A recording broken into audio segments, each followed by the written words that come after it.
Nakahinumdum ko ni adtong mga 1990s. Dunay sikat nga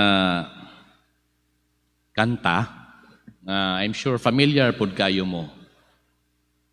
Nagkanta ani ang grupo nga Extreme. Ang title is More Than Words, no? More Than Words. Ang first two stanzas sa maong kanta nindot kayo and it captures the para nako no ang kanabitang importante gyud nga gawa sa pulong inubanan gyud sa buhat. Nindot kayo akong gi-google gyud ba kay aron nga di ko mawala no. Adi lang kumukanta kay basin nga ganahan mo. Ako lang. Ani ang lyrics sa kanta. Ingon siya. Saying I love you is not the words I want to hear from you.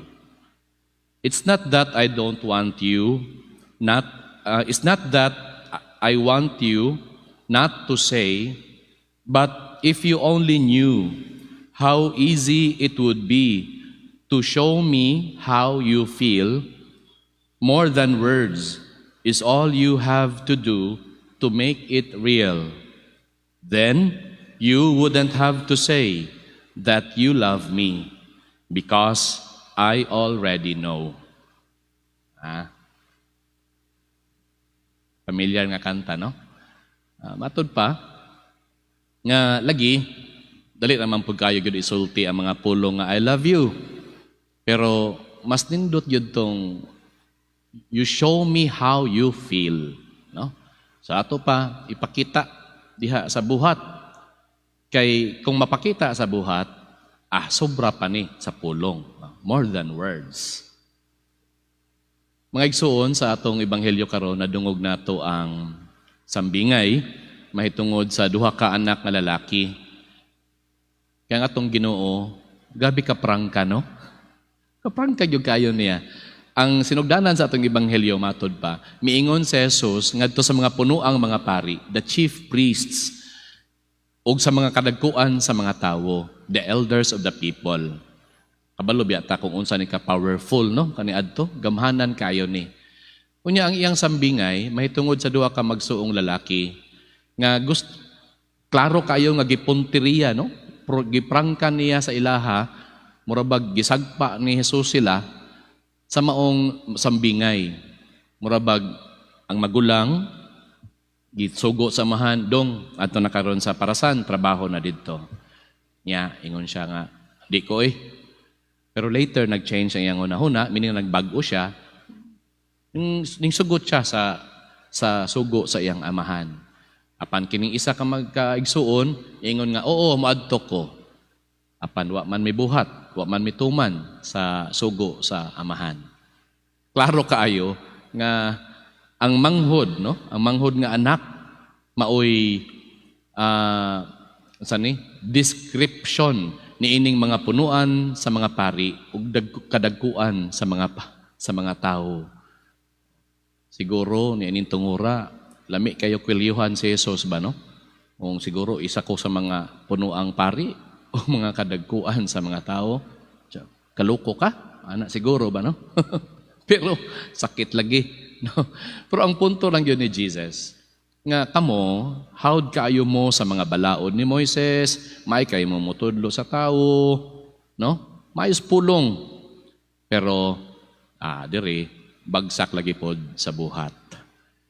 And so, this is really to remind, no? Pagpahinumdum, nga okay man ang sulti, okay man ang buhat, okay man ang mga pulong, apan mas maayo gyud lagi nga kini inubanan sa buhat. Nakahinumdum ko og usa ka politician, distrikto man ta no? Distrikto man ta dire no? Sa District 3 to siya. Kay every time adto ko bahin Kalinan, no? Ang iyahang campaign slogan na sa iyahang tarps kani adto. Nindot kayo iyahang campaign slogan. Ingon siya,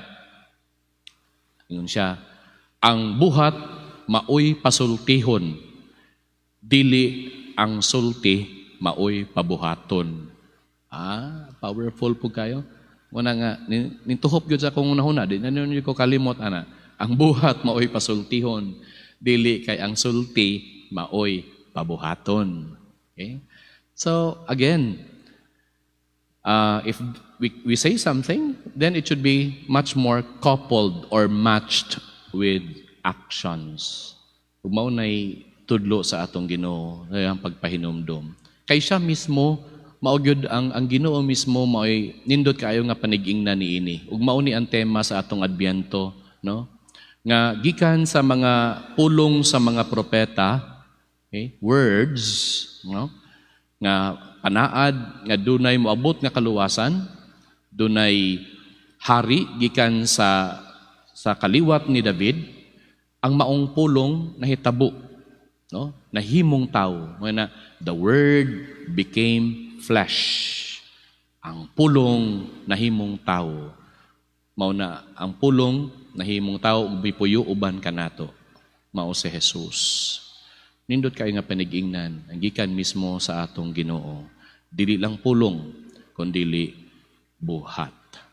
Naot nga atong pagsaulog sa atong padayon nga pagpangandam sa adlaw sa Pasko, sa pagkatao sa atong Ginoo karong panahon sa Adbyento, atong tagaan og dako ug atensyon ang ato ang mga buhat labaw pa kay sa pulong. Amen. Manindog kita.